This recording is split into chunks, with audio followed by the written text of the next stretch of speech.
All right, is everybody ready? Again, Quentin Lucas, the mayor of Kansas City. I'm joined by Chief of Police Stacey Graves, Kansas City Fire Chief Ross Grundison. We're here to give an update on both the investigation, victim information, to the extent we have available now, and the ongoing work being done in Kansas City in response to yesterday's shooting incident. Our condolences continue to go out to all those who have been impacted, including the decedent. You will have more information on that in our conversation that comes up shortly. A few things to note, and the chief will cover a bit later. If you have questions about property or other information relating to belongings that were left at Union Station, please call the city's 311 information line. Please do not call the police department's line in connection with that information.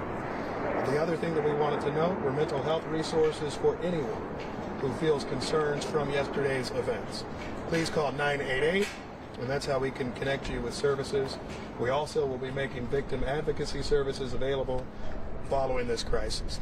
With that, we'll come back for questions after the police chief and the fire chief speak. With that, I'll turn it over to Police Chief Stacey Graves. Police Chief Stacey Graves. As you know, yesterday we experienced a tragic event during a time that was meant for celebration. The law enforcement response was exemplary. Those in attendance also responded. They helped one another and even physically stopped a person who was believed to be involved in the incident. I want to thank the people who acted bravely yesterday alongside law enforcement, to include the Kansas City Fire Department. Your selfless act did not go unnoticed. Thank you, Kansas City. I'm angered by what occurred in our city yesterday, but I am also thankful for the response. Members of the Kansas City, Missouri Police Department, the Kansas City Fire Department, city officials, federal partners, and many others have worked around the clock investigating this incident.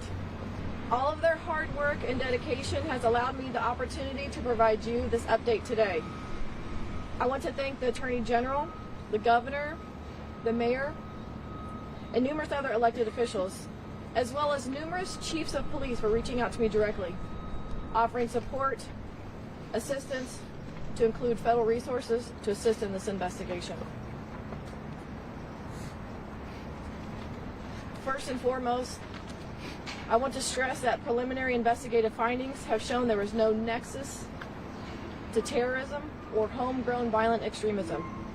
This appeared to be a dispute between several people that ended in gunfire. During the overnight hours, we learned there are 23 victims of yesterday's shooting. One of our victims, Elizabeth Galvin, 43 years old, died. We are still learning about her, but know that she is beloved by many. To her friends and family,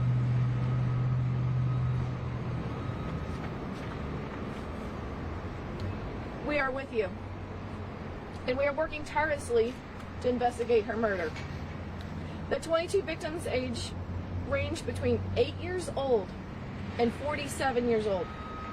At least half of our victims are under the age of 16. As mentioned yesterday, we have subjects detained, 2 of which are juveniles. We are working to determine the involvement of others. And it should be noted, we have recovered several firearms. This incident is still a very active investigation. We ask anyone in the vicinity of the shooting that directly witnessed the shooting incident, has any video of the shooting incident, or is a victim of the shooting who has not yet reported to police, please call this dedicated line, 816-413-3477. I know there are many more questions that you all want answers to that I may not have answered just yet. It's critical that we protect the integrity of this case so that we can bring justice to the victims, their families, and everyone else involved. It should also be noted we are also working closely with our Jackson County Prosecutor's Office. Chief, not yet. We're going to pass this on to Chief Grundison from the Fire Department.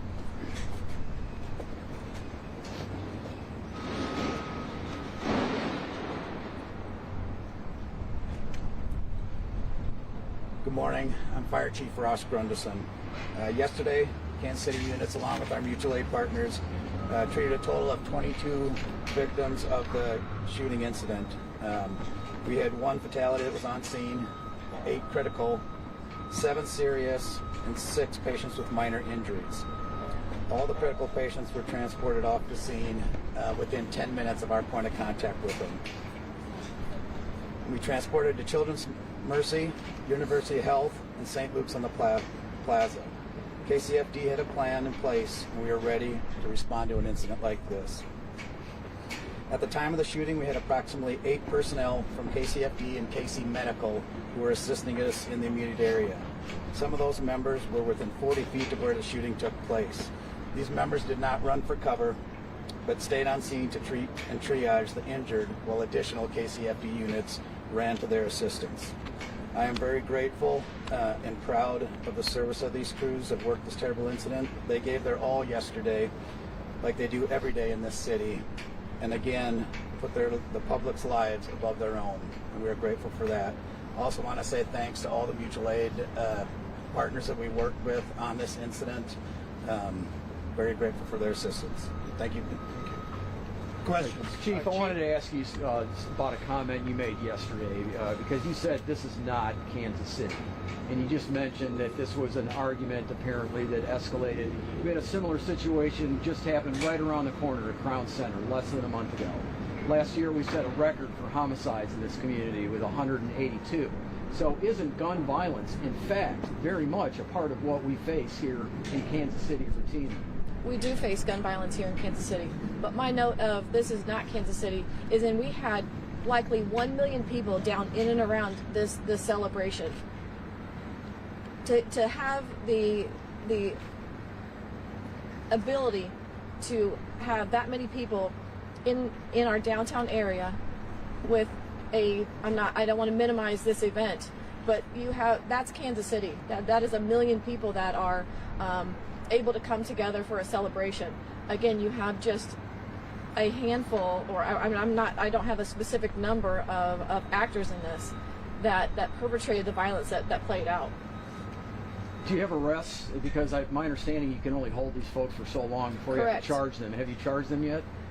We have not charged them yet. This is still under investigation. We do have 24 hours until we have to either file charges or release them. So that'll happen today. Again, we are working closely with the Jackson County Prosecutor's Office to present the most successful case for prosecution. Is there issues with linking them to the actual shooting?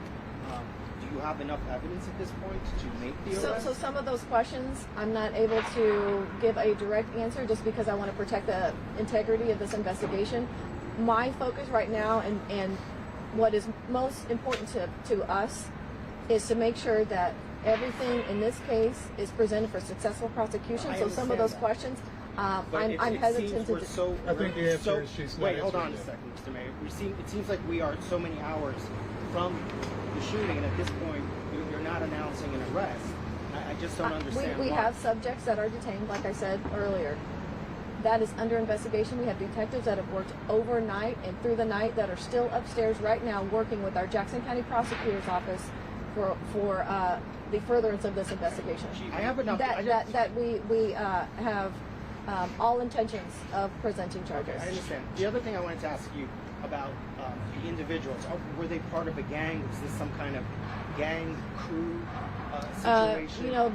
The relationship between the subjects involved, that's still under investigation. Can you tell us? You're good. Go ahead to the lady. Please. You're good. Go.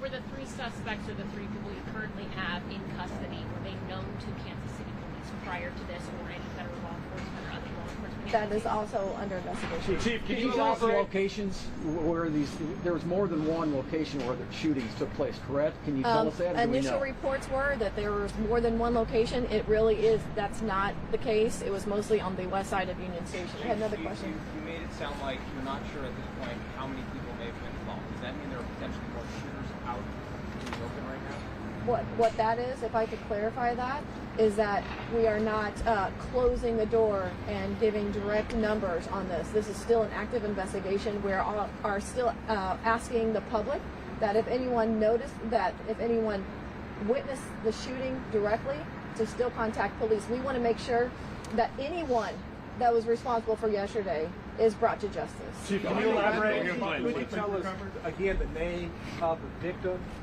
Elizabeth Galvin, And how old is she? she's 43. 43 years old. Okay. And where and what exact time did the shooting was? When was that reported, and where exactly did it happen? It was approximately, I believe, maybe 1:50 p.m. I'm not completely sure on exactly when the shots were fired, but it was at the conclusion of the celebration rally. Yes, sir. Chief, can you elaborate at all on the firearms that were recovered on the scene? Right now, I am not going to elaborate on that just yet. do you have a message? There were several firearms that were recovered. Mr. Mayor, Would minors have been able to legally hold on to Just those a second. weapons? What was your Is question? the ATF helping you? We have engaged our federal partners. Kansas City, Missouri Police Department has a great relationship with our federal partners. We have historically, and they have offered all of their assistance to whatever we need in this. Would minors have been able to legally possess these weapons if they were, if they were legally obtained somehow? Would a minor be able to have that weapon in public? Minors should not be in Would it be possession of legal for them weapons. to have them in public? Was one of the weapons, sir, this morning I was Yeah. watching. Go ahead. I was watching local news. You were talking about a high-powered weapon. And Yep. Juveniles. Yep. People shouldn't have. Is that something that was a high-powered weapon used in this incident? I think the chief explained right now there's still an investigation as to the firearms. Firearms have been retrieved, and then we'll learn more about it. To the extent that I was speaking towards it, it was from listening to sounds of gunfire, both in person and certainly in connection with what I have since seen in video as well. But we'll have all that information as soon as possible. That's being investigated with the If there firearms. was a long gun, One second. and I know you haven't said so, but there have been some pictures shown of like an AR or something to that effect. If there's a long weapon, wouldn't that be something that you have hundreds of police officers there? Wouldn't that be something they would potentially be able to spot before it's even used? I think our police officers did an outstanding job yesterday. I'm not here to second guess any part of that work. I know that we will review this situation like we do any other incident to make sure that we can keep the people of Kansas City safe in future times. Yes? A question about the victims that were hospitalized. Do we have an update on how many were discharged, specifically the 9 gunshot wound victims that were children?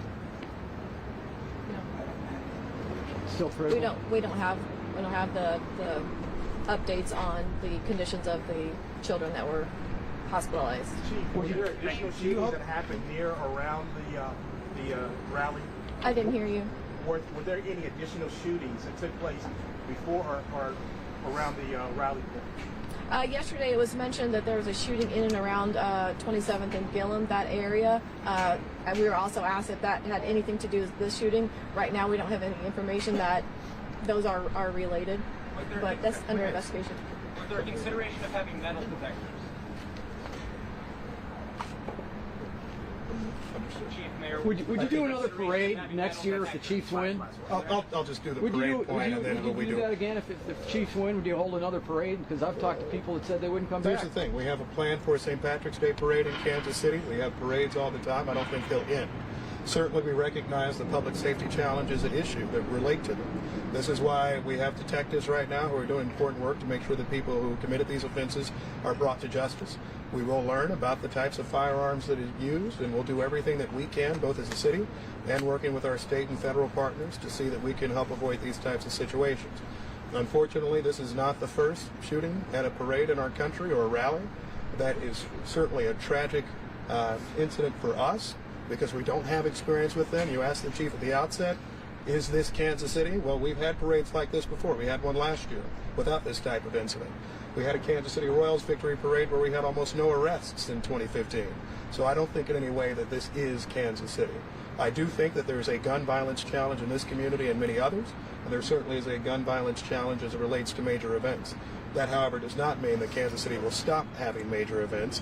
We will do all we can to make sure people are safe, and that's why I think you're seeing so many people at KCPD and the Kansas City Fire Department doing work to address that. Thank you all so much. We're good. Did you guys learn anything from the previous was there event? consideration of having metal detectors at the event?